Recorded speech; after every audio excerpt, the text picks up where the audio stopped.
Coast Cookbook and Speakeasy with Chef Justice Putnam. Netrootsradio.com.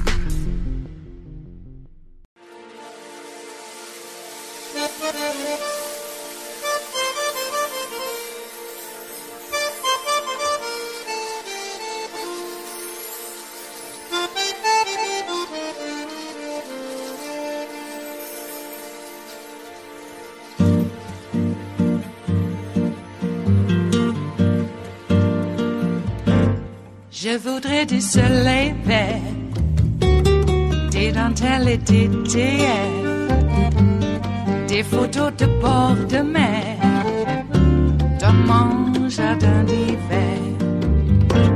Je voudrais de la lumière, comme en Nouvelle-Angleterre. Je veux changer d'atmosphère, dans mon jardin d'hiver. Ma fleur sous la pluie de novembre, tes mains qui courent, je n'en peux plus de t'attendre. Les années passent, qu'il est loin, là je tombe. Nul ne peut nous entendre. Je voudrais du Fred Astaire, revoir un latte. When you listen to committee members Raskin and Chairman Thompson talk about Pence, very careful with their words. They aren't overtly threatening subpoenas. They seem to be almost appealing to his patriotism, to his sense of identity as an institutionalist. Does the committee really think that he's going to cooperate?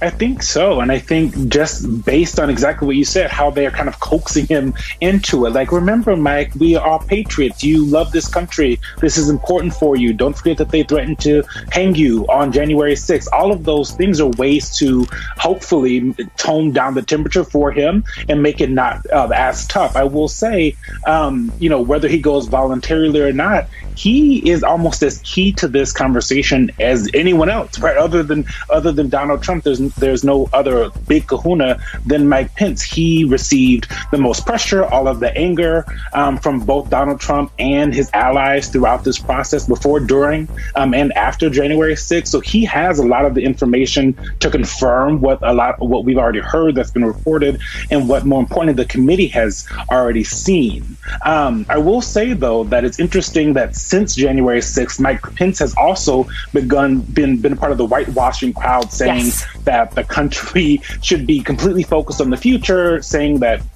us in the media are trying to demean Trump supporters by focusing on January 6th. So I'm not so sure that it would be voluntarily, but if a subpoena were to come, I would think that he's a pretty stringent rule follower, so that might also help. Right. It is that exact political reality that complicates things here. I want you to sort of build on where Eugene left us off, which is that we know members of Pence's inner circle have already spoken to the committee. His former chief of staff, Mark Short, his former communications advisor, Alyssa Farah, his former national security advisor, Keith Kellogg, all cooperated. So what more do they want from Pence directly that they don't already know? Or is it, as Eugene said, that is really about getting that first person confirmation? Yeah, I think getting the story directly from the sources is really important here, because if you step back for a moment and look at the FBI investigation and where that's going as compared to the congressional investigation, for the big picture of this, I think the most comprehensive storyline of what happened behind the scenes at the White House and in Trump's campaign is probably most likely going to come out of the congressional investigation. Because, if you look just a few years back, there's a lot of people in America who would argue that the reason that Trump came to office in the first place was because we had an FBI that spoke outside of the, quote, four corners of the indictment. With the Hillary Clinton investigation, we had an FBI director who came out and said all this derogatory information about a candidate for office, right? So that's not a situation that I think especially the FBI and the DOJ want to be in at this point. So if there's not criminal charges brought forward against the former president, we're not going to see some sort of comprehensive report from DOJ or the FBI saying, here's why this is bad, right? Like, it may be awful activity, but if it it might be lawful activity, then they're not going to actually speak to that. So that's, I think, why this congressional investigation is so essential to really tell the more comprehensive story of what was going on behind the scenes. In the meantime, we're going to continue to have these smaller cases going forward of these individual sort of political pawns who carried out what they thought was Trump's agenda by bashing police officers and by storming the Capitol. We're going to continue to speak out and say, hey, here's why I did this, because this is what I thought Trump told me to do. Right, right. Understanding that there are multiple tracks here, The Guardian reports that the committee is looking into whether or not President Trump oversaw a conspiracy between, quote, political elements of the White House plan communicated to Republican lawmakers and extremist groups that stormed the Capitol. Right. How significant is that in terms of any potential future prosecution? Those communications are going to be important, I think, to see whether or not there is this direct line of communication between some of these extremist groups. And I think that's what is going to be of the most value that some of these defendants have to potentially put on the table, is if they have direct evidence that can sort of go up the chain. If you think of it as a drug investigation, it's the same sort of thing. You know, if you're a small fish, you can roll up on somebody on top of you. I think that, you know, for the vast majority of the people who are arrested, though, they don't have White House ties. They were just following things on the internet. So that's not a position that a lot of them are going to find their way into. What's interesting is there's one case involving a conspiracy in some of these extremists where they talk about sort of riling up the normies, as they call them. And I think that's sort of that's a good summary of sort of what happened on January 6th, is that you had all these people who believed this lie, so that there were these extremist elements in the crowd were able to take advantage of that mob mentality and get a lot of people who live, you know, normal walks of life, who are just sort of Trump supporters in pretty normal walks of life, to do something on January 6th that they probably would never have done just in the normal course of their life. Eugene, I want you to take a listen to Raskin earlier today talking about Donald Trump. Take a listen. Section 3 of the 14th Amendment says that anybody who has sworn an oath to uphold the Constitution, who violates and betrays that oath by participating in an insurrection and rebellion against the Union, shall never be allowed to hold public office again. That was adopted by the Republicans, the radical Republicans, after the Civil War during the Reconstruction period. It was used then, and it may indeed, depending on what we find Donald Trump did, be a blockade for him ever being able to run for office again. Okay, so Raskin called using the 14th Amendment a live possibility. How serious, your sense, is that talk among Democrats? I think everything, and they've said this over and over again, both publicly and more importantly, I think privately, that everything is on the table, right? When they're talking about what's happening here, they're hoping to make clear to the American people, to future presidents, presidential candidates, that you can't do something like this in the United States and not have any ramifications. It's already very clear that political ramifications from within the Republican Party are never coming for Donald Trump. The vast majority of Republicans are on board with spreading the big lie, with whitewashing January 6th. So they know that it's up to this committee and up to them using and other folks using legal avenues in order to make that very clear. And one thing that I find really interesting is how they've continued to be open to interviewing Donald Trump. And that, I think, would be something that we've never seen in this country before. But I will say, you know, interviewing Donald Trump is probably not going to give them a lot of honest information. I think we know, most Americans probably understand that Donald Trump is not likely to be honest in an interview with the committee. I'd be hard pressed to see his lawyers telling him or his aides telling him to do that interview, because, you know, they know that he's going to spread the same lies that he's been spreading since before January 6th and even before the election of 2020. So for folks that are getting excited that they might see Trump brought in on the committee in prime time, I would caution that excitement.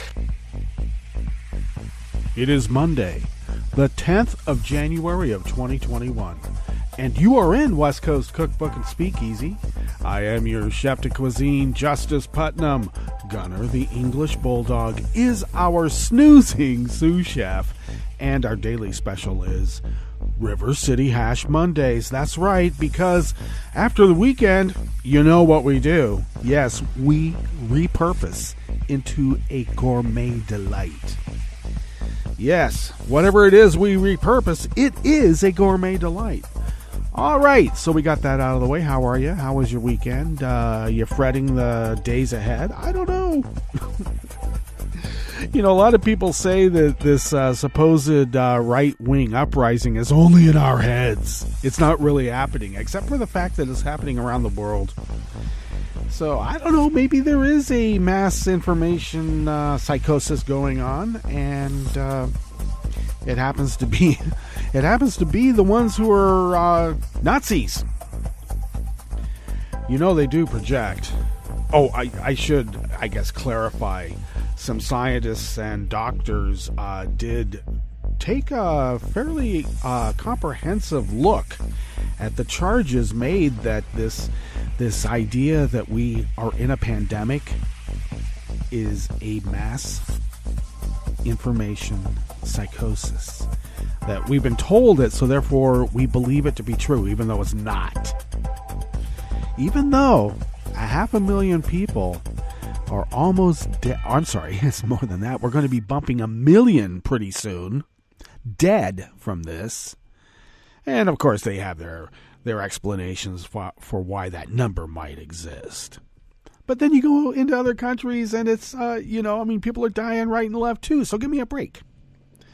Some odd news out of Australia. We're jump around, but we're still on COVID, and I'll get back to. Hopefully, we'll get back to the point I was trying to make. But it's all part of a whole. Let me just sum up about the doctor's assessment. There's not one that exists. Mass information psychosis. I would clarify that it's not really mass, but it is specific to a particular group. About a third of the voting population, actually a third of the population, which happens to be, that caustic third that we've always had to deal with. And we were always pretty much able to tamp down and keep in their place, put them in the nether regions of Idaho. I felt sorry for the people that were in Idaho.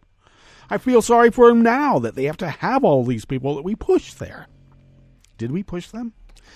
But, so, odd news out of Australia. Djokovic, I like that name, Djokovic, the tennis player, who is an avowed anti-vaxxer in the vein of a Aaron Rodgers. We'll get into him in just a sec. He had his visa yanked because he came into the country unvaccinated. He doesn't want to wash his hands. I don't know what's wrong with these people. And the Australian government said, look, we're spiking again. And they are. But of course, let's remember, Rupert Murdoch comes from Australia. And if Rupert Murdoch comes from Australia, you got to know there's a lot of people that watch Fox. And, that was his testing ground, right? So there's a lot of Looney Tunes in Australia. Of course there are. They're just like us. We're a bunch of criminals. We got shipped out of the European continent to as far away as possible. Because we're all criminals. Had to put us somewhere. So they have a fairly strong contingent of what I call that caustic third as well. And it seems to have seeped into their judiciary, just like ours. Just like ours. Because the top, I guess it would be their Supreme Court, I believe. Don't quote me on that. But the court, and I believe it is the court, determined that it was wrong for the government to yank Djokovic's visa.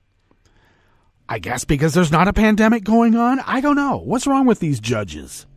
Jeez. They get all their information from Fox. What do you expect?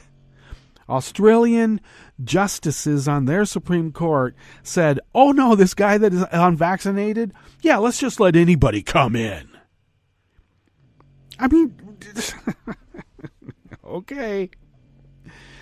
And they're doing it under the auspices of civil liberties, except when you go to the courts for civil liberties like voting rights, they go, oh, no, we can't do that.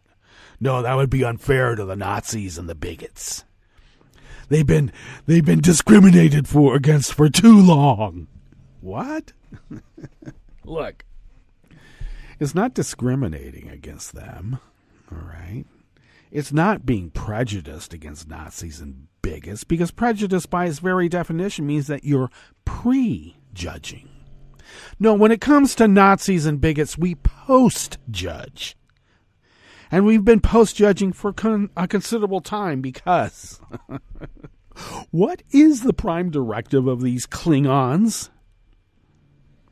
I would suspect that it is the utter destruction of representative democracy. All right? Don't tell me about the Autobahn and don't tell me about the Volkswagen. The people. Nah, they don't give an F about the people. Only as fodder for their devious means. Indeed. Well, it's Monday, and I guess on Mondays, that's when we sermonize, isn't it? Yes, it is. So, Aaron Rodgers, Djokovic in the anti-vax realm of an Aaron Rodgers. Now, Aaron Rodgers did his research. Apparently, he has a bunch of labs that he's able to do blind studies, and he is determined that, I guess, homeopathic resonant crystals are good enough. Okay, well, you've got to put them on the right chakras or they're not going to work. And that's what happens. When people get sick, it's because they didn't put the homeopathic resonant crystals in the right chakras. Jeez. This is what happens when people do their own research, okay? I'm just saying. So I got into a little back and forth because I guess it was a satire about Rodgers going to boycott the Super Bowl if they make it over the NFL COVID protocols. Well, of course, he's already said that he doesn't give enough about the NFL protocols because he has Ayn Rand, Atlas Shrugged, up in his bookshelf. And he pointed it out. Like that's supposed to be a good thing. And it made me realize I played with a lot of jocks because I was a jock.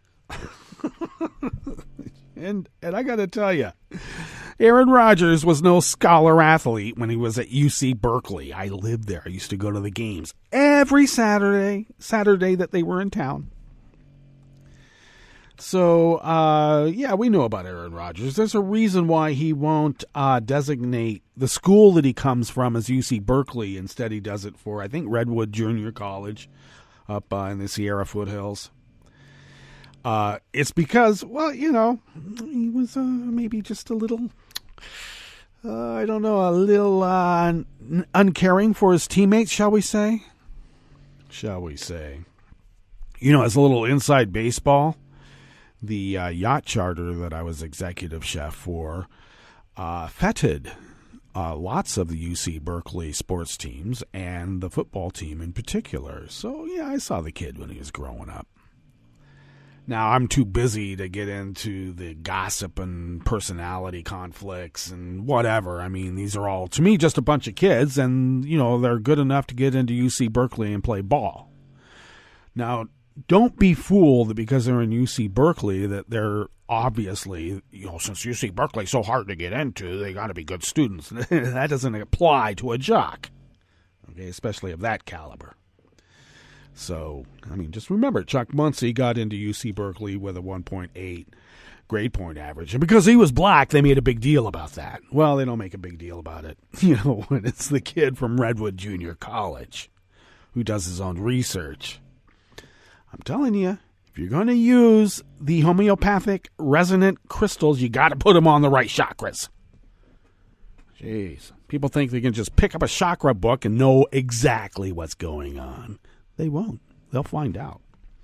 All right, what's on the menu here in the Bistro Cafe of West Coast Cookbook and Speakeasy as we start off on this fine, fabulous River City Hash Mondays? Well, at the top, of course, that was a bit of a breakdown about the January 6th committee being optimistic over its expected Pence meeting. Yeah, we'll see.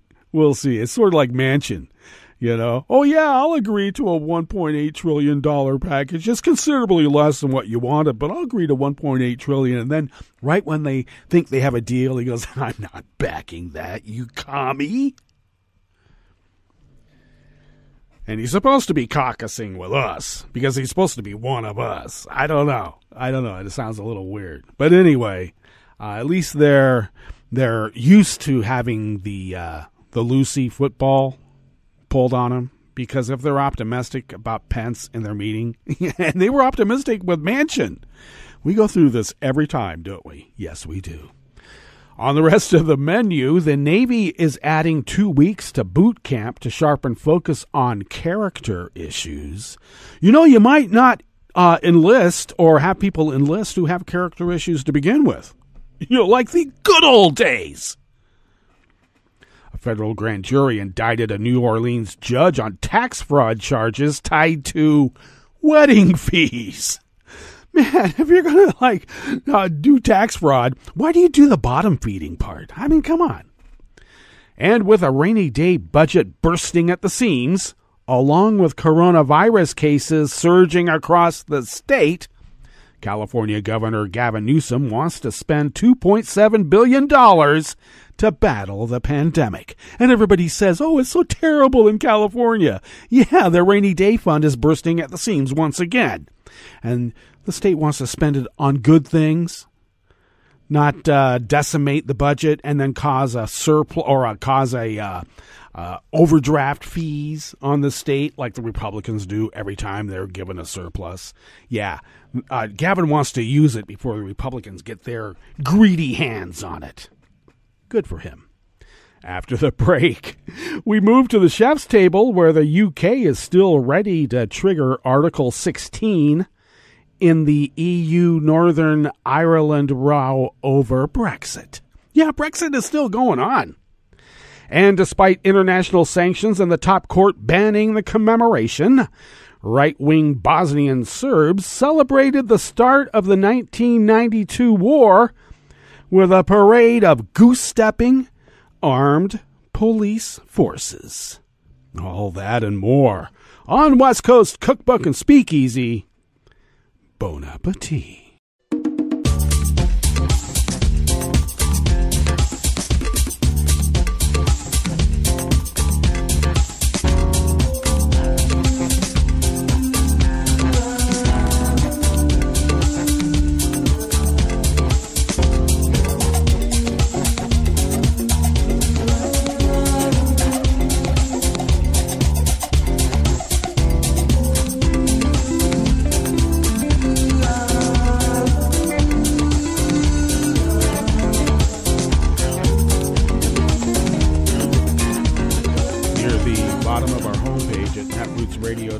To the right of the page is the chat room link, and the chat room is monitored by Kelly Lincoln. Thank you, Kelly.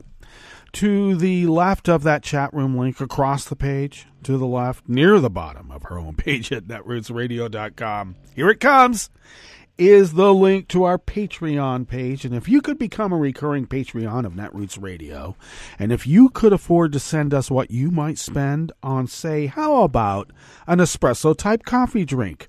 If you could afford to send those funds to us once a month, we're able to stretch those dollars beyond compare. Even on the quantum level, we leave no strange quark unstretched.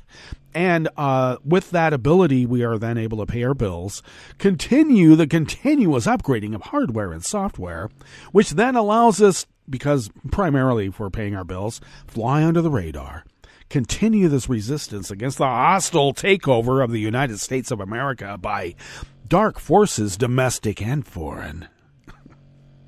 And and then we continue doing this, and that allows us to fulfill our civic duty as the founders originally intended so many years ago. Our snoozing sous chef is doing a good job right now, and sometimes it's a little, shall we say, it intrudes on the brain. We love our gunner, our snoozing sous chef. Anyway, thank you for your generosity. All kidding aside, did you notice, or if you haven't, the Professional Left podcast with Blue Gal and Drift Class are celebrating a dozen years, 12th anniversary.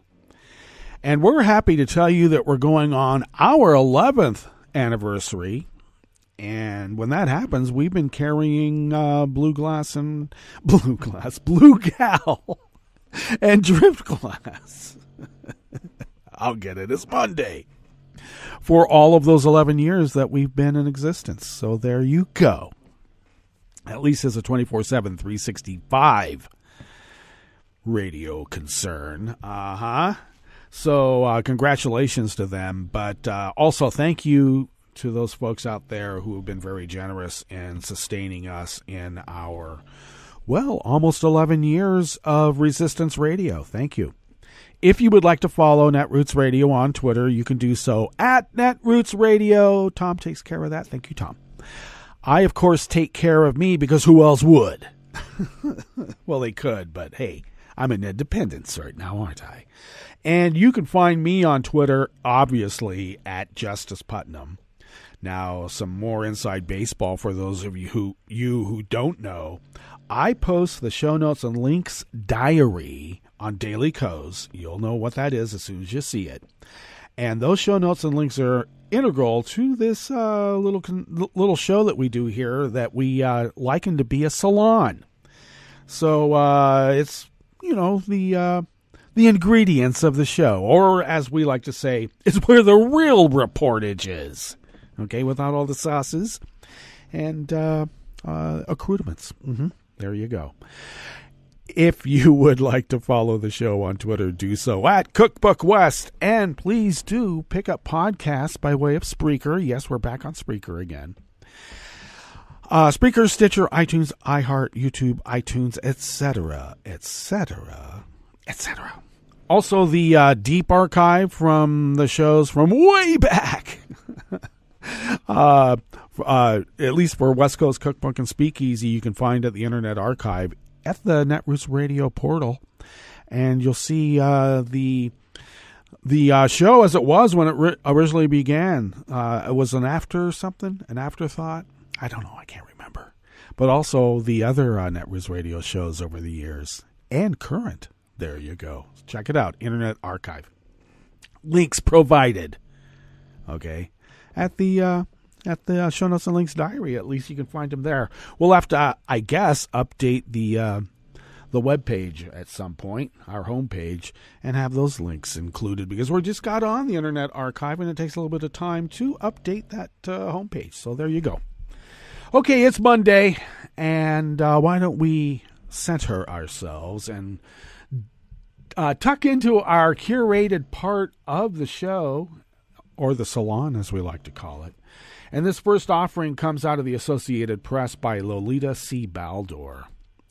The Navy is adding 2 weeks to boot camp this year in a major overhaul aimed at improving recruits' warfighting and emergency skills while also focusing on suicide prevention and character issues such as sexual assault, hazing, and extremism in the ranks.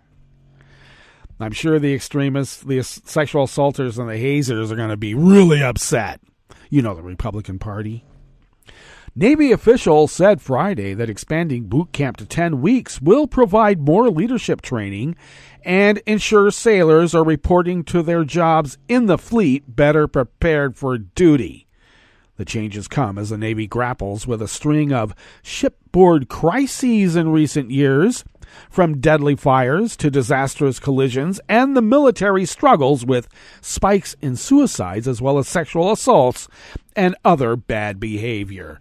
Well, you know, when they, I'm sorry, but when Bushco lowered the standards, and I'm looking at you, Dick Cheney, lowered the standards for who could get into the military, look, did you not think that this would happen? That the operational skills of the troops would overall be lesser than what they were when you were getting more top-notch personnel? Okay, I'm just saying. Sounds like a Russian plot to me, and it seems to be working. Rear Admiral Jennifer Couture, who heads the Naval Service Training Command, told reporters the first 8 weeks of boot camp include a lot of character development for the recruits. The added 2 weeks, she said, are meant to be a reinforcing mechanism. Oh, really? The 10-mile hikes, or else you're a good person.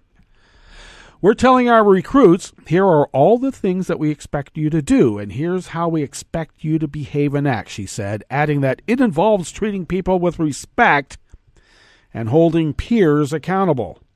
We believe very strongly that those types of behaviors are directly impacting our fighting readiness and the performance of our sailors, she said, and I would agree. The military as a whole has been seeing increases in sexual assaults and suicides. One might say that it's just actually being reported more, but we'll go with it, prompting congressional criticism and spurring leaders to scramble for ways to address the perennial problems. Well, there you go. It's been happening for quite a while now, hasn't it? More recently, the services have been struggling to root out racism and extremism after a number of former and current service members were involved in the January 6, 2021 insurrection at the U.S. Capitol. Well, the Nazis and the Fascisti recruited from the same pool when they arose, didn't they? Yes, they did.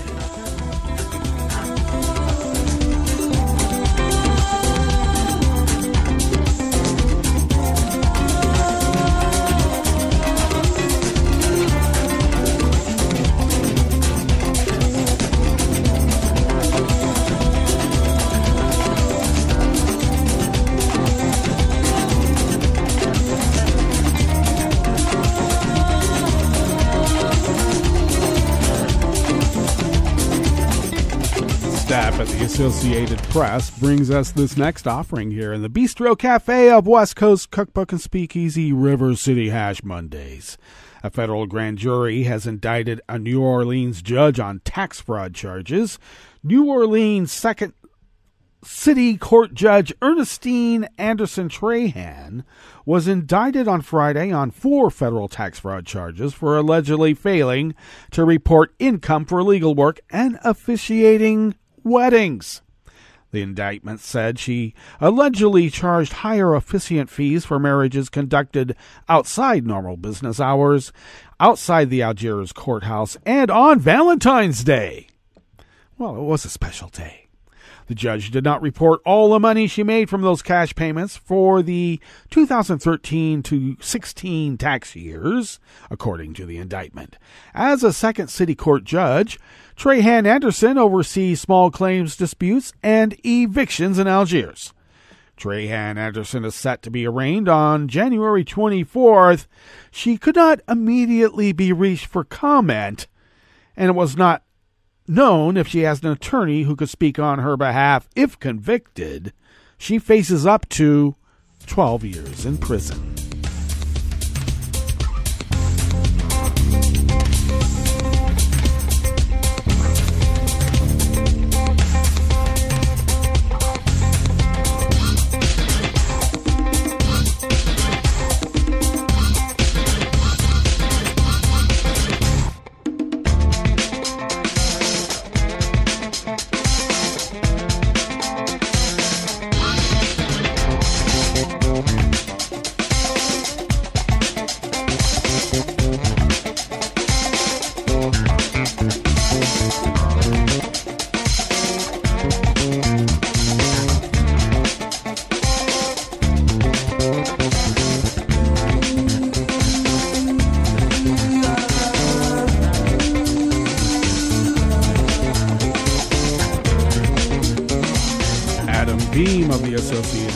Brings us this final offering in the Bistro Cafe of West Coast Cookbook and Speakeasy. With new coronavirus cases surging across the state, California Governor Gavin Newsom's administration proposed spending another $2.7 billion to expand testing and boost hospital staffing, while calling for a new law to give workers more paid time off if they get sick. California had more than 10,100 people hospitalized with the coronavirus on Friday, or about half of the peak reached during last winter's surge. Demand for coronavirus testing has soared, along with the state's case rates, making it difficult for many to get tested in many parts of the state. Of the $2.7 billion in new spending, about $1.2 billion of it would be for testing, including money to pay for extending the hours and capacity at state-run testing sites, while also spending millions of tests to local health departments, community clinics, and schools. Newsom wants the Democratic-dominated state legislature to approve $1.4 billion of the money right away, so he can spend it now instead of waiting for the start of the new fiscal year on July 1st.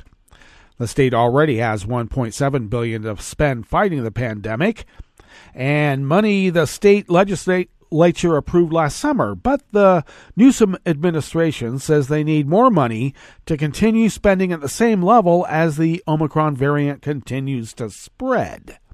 The Omicron variant spreads even more easily than the other coronavirus strains and has already become dominant in many countries. It also more easily infects those who have been vaccinated or had previously been infected by prior versions of the virus. However, early studies show Omicron is less likely to cause severe illness than the previous Delta variant, and vaccination and a booster still offer strong protection from serious illness, hospitalization, and death.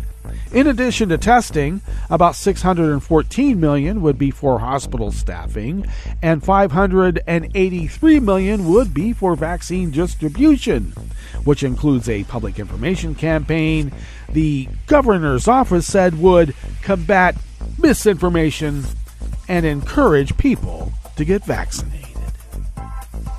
Well, that brings us to our break, and when we get back from that break, we will go through weather from around the world, and we will finish up with the stories that we've curated for you today. You are listening to West Coast Cookbook and Speakeasy, and we will be right back. You are listening to netrootsradio.com. Please hang up and try again.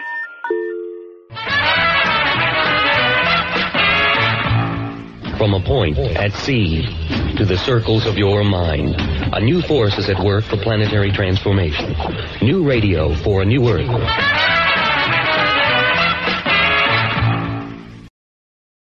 This is Take Two Movie Review. I'm Mike Friend. This week, grimy, gritty, gorgeous. In 1946, Tyrone Power, looking to expand his range, requested that his studio, 20th Century, buy the rights to a then-new novel by William Gresham called Nightmare Alley. His intention was to play the sleazy protagonist, carnival mentalist, the Great Stanton. Now considered one of the great noirs and Power's best work, it was not a box office success. Into the remake breach in 2021, though, have stepped director Guillermo del Toro and Bradley Cooper in the role of Stanton. We first meet Stanton Carlyle exiting a burning house, explained later, and stumbling into a low-rent traveling carnival where he finds employment, fascination with a mind-reading act done by Xena and her alcoholic husband, as well as a love interest, Molly, played by Rooney Mara. After Pete's death, Xena teaches the act to Carlyle, who absconds with it after the other carnies turn on him over his relationship with Molly. For Act 2, the pair head to Chicago, doing the act for upscale audiences where the great Stanton runs into Kate Blanchett's psychologist character, Dr. Ritter, first as a doubter in the audience, then a co-conspirator, and then, well, no spoilers. Every character here has an evil and sometimes scary backstory, and there are no happy endings, only a hopeless moral circularity in the conclusion. Everyone ends up in their place, and therein is contained some political and socio-economic commentary which isn't dated. Like other Del Toro picks, the set design and costumes are amazing and might even be responsible for the added runtime for this version of Nightmare Alley. After all, if you're going to design a world this well, why not stay a while? This has been Take Two Movie Review. I'm Mike Friend. Catch up with us at take2moviereview.com and feed us back on our channel on YouTube.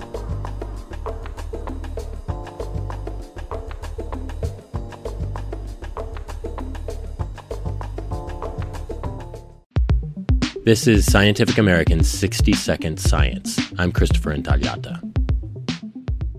Salvador Dali had a peculiar way of refreshing his mind, something he called slumber with a key. In his 1948 book, 50 Secrets of Magic Craftsmanship, he described how it worked.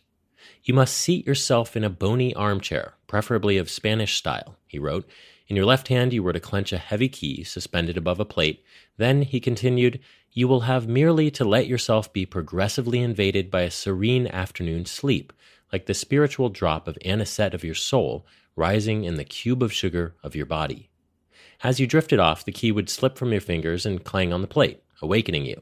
He claimed the brief moment spent between wake and sleep would revive your physical and psychic being. And he cautioned that, quote, a mere second is infinitely too long. Now, Dali's mystical-sounding method has been, to some degree, vindicated by science. We show that the period between wake and sleep is actually very inspiring for creativity. And napping with an object in hand might help to tap her into this creative sweet spot. Delphine Oudiette is a sleep researcher at the Paris Brain Institute. Since childhood, she's found it easy to slip into that zone between wake and sleep. I try to sleep with a problem in mind and then just let the images come to me. And sometimes I have great ideas. But she was curious to find out why. So she and her colleagues asked 103 volunteers to complete a series of math problems. Unbeknownst to the participants, there was a quick shortcut to solve all of them. 16 of the volunteers figured that out and were excluded from the rest of the study. The volunteers who didn't determine the secret were asked to emulate Dali's method, but pinching a plastic bottle with their fingertips rather than a key. Some took a Dali-style micronap, some napped longer, and others didn't nap at all. After the snooze, the researchers asked all the volunteers to do hundreds more of these math problems, and they found that volunteers who took micronaps were nearly 3 times as likely to figure out the problem-solving trick compared to those who didn't nap at all. So that's a pretty massive result. We think that maybe in this phase you have the best of the two words, sleep and wake. So you lose the control of your thoughts. So you can have loose associations, make distant association between different memories, and that could be helpful for creativity. But at the same time, you still keep some awareness that might help you to recognize when you have a great idea. Those who slept for longer periods actually did worse than both those who briefly slept and those who stayed awake. The results appear in the journal Science Advances. Oudiette says the next step of her work will involve repeating the experiment with other creative tasks beyond just math problems. And to know more about the mechanism and maybe to try to teach people to reach this creative sweet spot. As for Dali, well, in his book, he describes a variation of his method in which he instructs the reader to, quote, eat 3 dozen sea urchins, gathered on one of the last 2 days that precede the full moon. He specified that these sea urchins should be eaten preferably in the spring. May is a good month. Clearly, the great painter has left scientists with much more to investigate. Thanks for listening. For Scientific American's 60-Second Science, I'm Christopher Intagliata. This is an important message from the U.S. Department of Health and Human Services. When it snows this winter, make sure you clear more than your driveway. Before you hit the road and before you get in the driver's seat, check to be sure that your vehicle's tailpipe is clear of snow. If the tailpipe is blocked, carbon monoxide, an odorless, colorless, and deadly gas produced by your engine can build up quickly inside your vehicle, poisoning anyone inside. To learn more, call 1-800-CDC-INFO. That's 1-800-232-4636. Hi, I'm Tom Hartman, and since you're listening to netrootsradio.com, show your progressive side and go to the donate button on the bottom of the homepage. It's progressives like you who power Netroots Radio and keep the progressive message beaming everywhere 24 hours a day. Just go to our donate button at the bottom of netrootsradio.com. Thank you for keeping progressive radio at full power.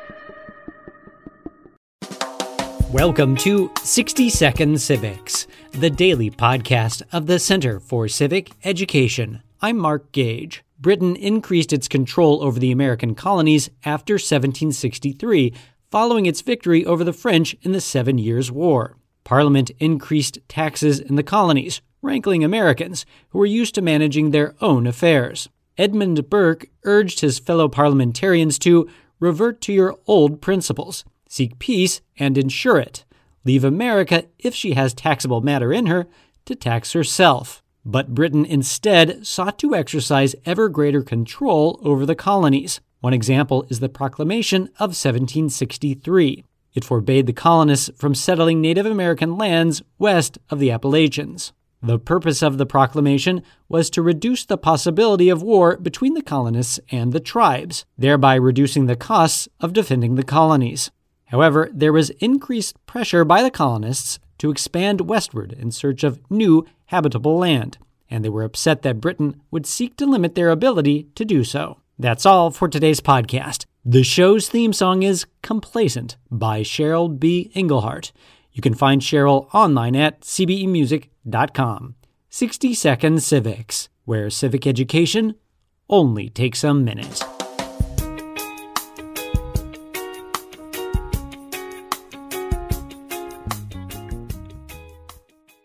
Can a person who is intellectually disabled be executed?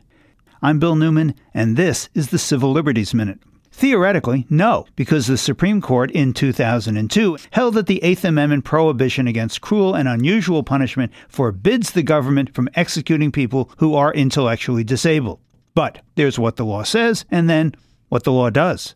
Rodney Young, who in Georgia in 2012 was convicted of killing the son of a former girlfriend, was classified in school in the language of that time as, quote, mentally retarded. But he was sentenced to die anyway because the government in a criminal case, as we all think we know, has the burden of proof beyond a reasonable doubt. But a Georgia law requires the defendant in a death penalty case to prove his intellectual disability beyond a reasonable doubt, a standard that no capital defendant in Georgia has ever met. The reason for this legal upside-downness was simply sloppy draftsmanship, according to the representative who wrote the law. Georgia is the only state with this requirement. Other states require the defendant to prove the disability by the usual civil standard of preponderance of the evidence. The Georgia Supreme Court recently upheld this law, and the Supreme Court is being asked to review that decision and decide whether a state can impose such an enormous burden on a defendant who is asserting a constitutional right and whose life hangs in the balance. The Civil Liberties Minute is made possible by the ACLU because freedom can't protect itself. The morning after December's horrific nighttime tornado smashed a huge Amazon warehouse in Illinois, killing 6 workers, corporate CEO Jeff Bezos issued a personal video message. Was he distressed and sorrowful? No, Boss Bezos was perversely giddy. That's because the narcissistic gabillionaire had not made the video to mourn the deaths, but instead had chosen this hour of tragedy to gloat to the world that his private space tourism business had just rocketed a small group of extremely rich thrill-seekers on a 10-minute joyride. The popular information newsletter reports that a grinning Bezos, dressed in a pretend astronaut costume, exclaimed that everybody involved was really happy. Back on planet Earth, though, the families and co-workers of the employees crushed when Amazon's cheaply built structure collapsed on them were not happy with him. It took Bezos some 12 hours after his self-congratulatory media event before he finally issued a perfunctory tweet professing to be, quote, heartbroken over the loss of our teammates. But they weren't lost, they were killed by a deliberate corporate culture that routinely cuts corners on worker safety to put more profit in corporate pockets. First, the building itself was thrown up quickly with cheap pre-assembled 40-foot-high concrete walls that collapse inward in a tornado. Second, Amazon's employees were expected to stay on the job that night, even though there was a high risk of tornadoes. Third, nearly all of the workers were classified as contractors, letting Amazon dodge liability for on-the-job harm. This is Jim Hightower saying, oh, and those dead workers were not his teammates, as he so cynically called them. Even a high-flying captain doesn't treat teammates as throwaway units, carelessly sacrificing their lives for a few more dollars in corporate profit. Howdy-ho, folks. Thanks for tuning in and sharing my weekly commentaries. Also, please join me for a live web show I host every other Tuesday, the Hightower Lowdown Happy Hour at the Chat and Chew Cafe. You can join the action live online as I chat with grassroots leaders and progressive sparklies from around the country. Go to hightowerlowdown.org/chat-and-chew to find out about upcoming guests and watch past episodes. That's hightowerlowdown.org/chat-and-chew. I'm Rick Smith, and this is Labor History in 2. On this day in labor history, the year was 1914. 2 men were killed during a grocery store robbery in Salt Lake City, Utah. Their murders were blamed on Joe Hill, a Swedish-American labor activist, songwriter, and member of the IWW, the Industrial Workers of the World, or the Wobblies. Hill had risen in the IWW organization and traveled widely across the United States. He organized workers under the IWW banner and made many speeches. He was most well known for his writing of political songs and satirical poems. He frequently appropriated melodies from religious songs of his time because they were pretty, but he changed the words so they made more sense. His songs included There Is Power in a Union and Rebel Girl became staples at labor meetings and rallies. In one of his songs, The Preacher and the Slave, he coined the phrase pie in the sky. After the grocery store robbery, Hill was convicted of murder and executed by firing squad. His final word to his executioners, fire. Later, evidence proved Hill was framed for the murders. Just before his execution, Hill wrote a letter to fellow IWW leader Big Bill Haywood. His words have been often repeated at labor meetings. He wrote, "Goodbye, Bill. I die like a true blue rebel. Don't waste any time in mourning. Organize." Hill became a martyr for the cause of working people. His body was cremated in Chicago, and envelopes of his ashes were sent to every state but Utah and all around the world to be ceremoniously scattered. 2015 marks the 100th anniversary of Joe Hill's execution, and the Illinois Labor History Society will partner with labor groups and artists to honor the legacy of Joe Hill. I dreamed I saw Joe Hill last night, alive as you and me. Says I, but Joe, you're 10 years Labor History in dead. 2 brought to you by the Illinois Labor History Society and The Rick Smith Show. For more information, go to laborhistoryin2.com, like us on Facebook, and follow us on the Twitters at Labor History in 2.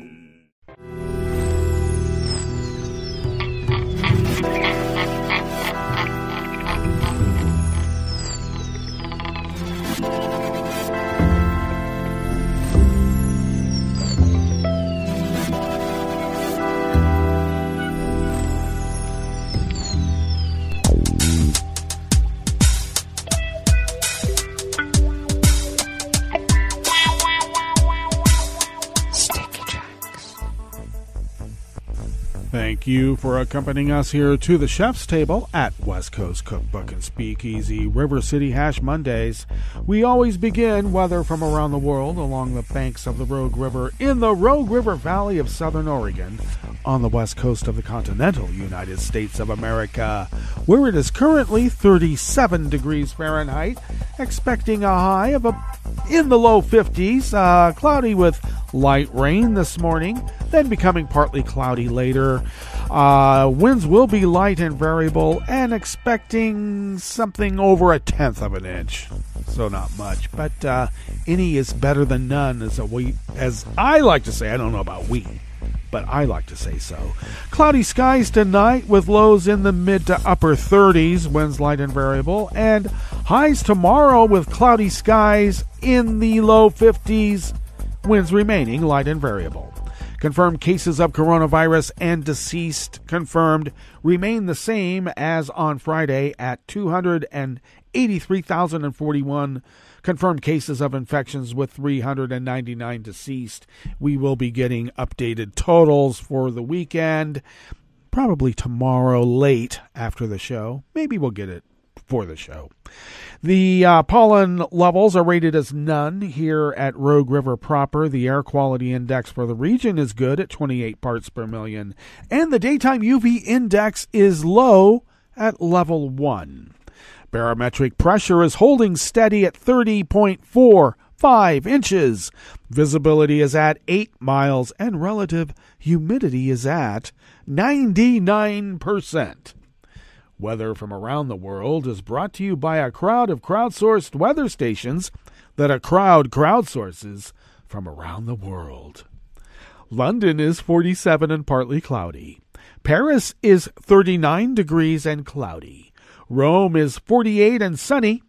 Kyiv is 25 and mostly cloudy. Kabul is 25 and clear. Hong Kong is 61 and mostly cloudy. Tokyo is 45 and just merely cloudy. Sydney, Australia is 75 degrees and partly cloudy. San Francisco, California is 48 degrees and clear. And New York, New York is 28 degrees Fahrenheit and sunny. And that is weather from around the world, brought to you by a crowd of crowdsourced weather stations that a crowd crowdsources from around the world.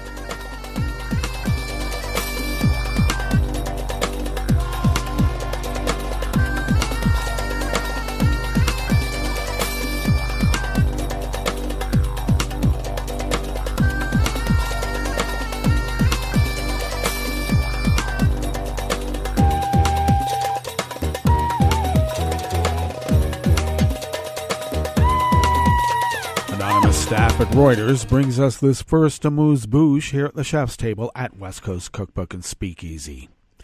The United Kingdom is ready to take unilateral action that will suspend customs checks on goods moving to Northern Ireland, Foreign Minister Liz Truss said ahead of talks with the EU.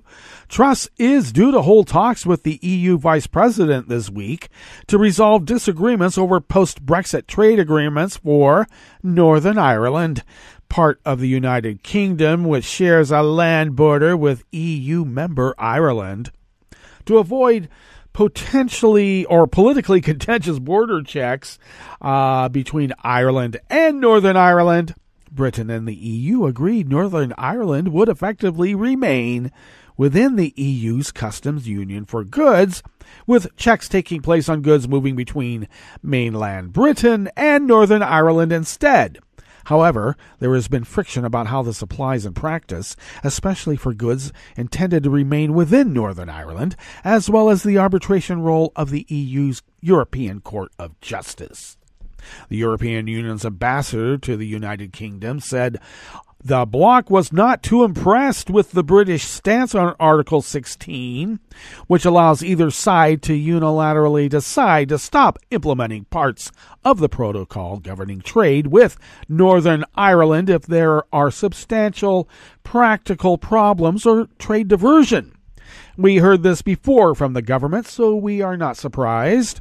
We are not too impressed, but we still believe it's not very helpful that we keep agitating the issue of Article 16, he said.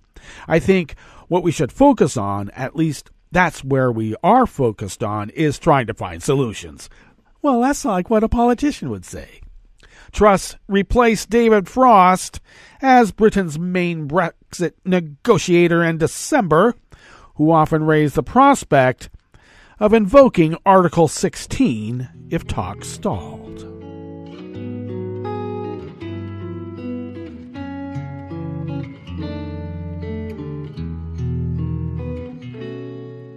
Je te donne ce mon amour pour la vie entière, la promesse de me trouver à tes genoux.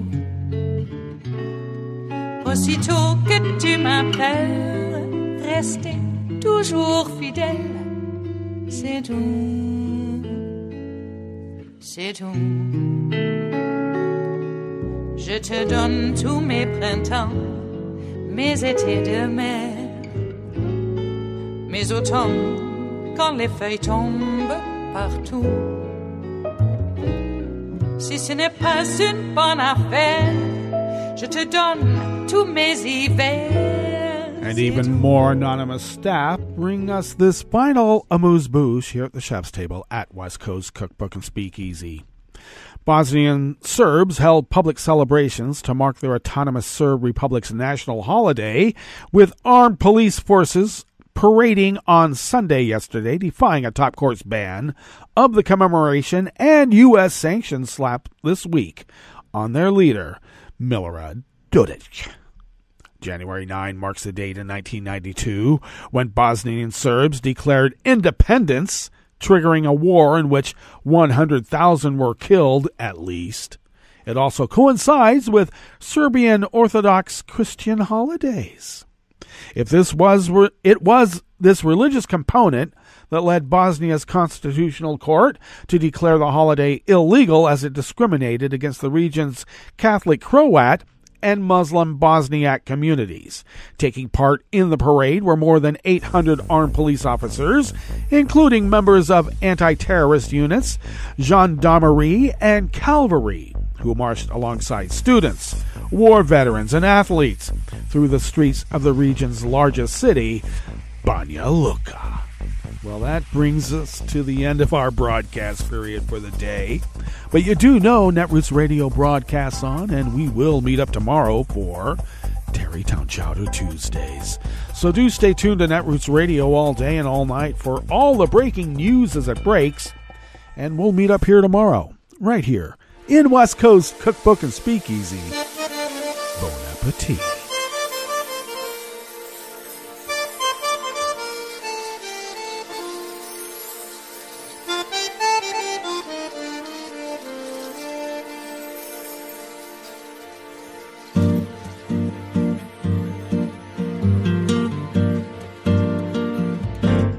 Je voudrais du soleil vert, des dentelles et des théâtres, des photos de bord de mer, dans mon jardin d'hiver.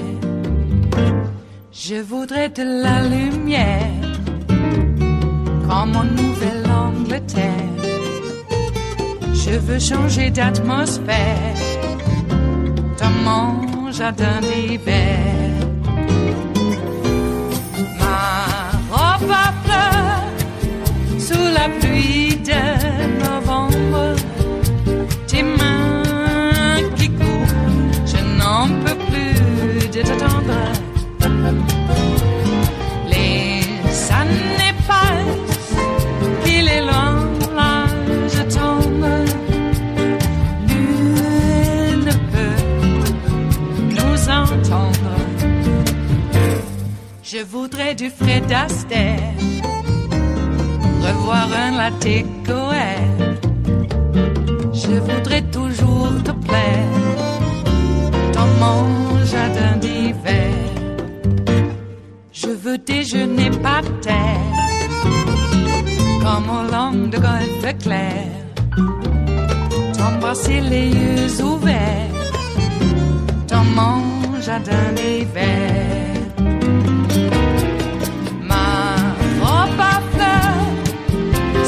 Pluie de novembre, tes mains qui courent, je n'en peux plus de t'attendre.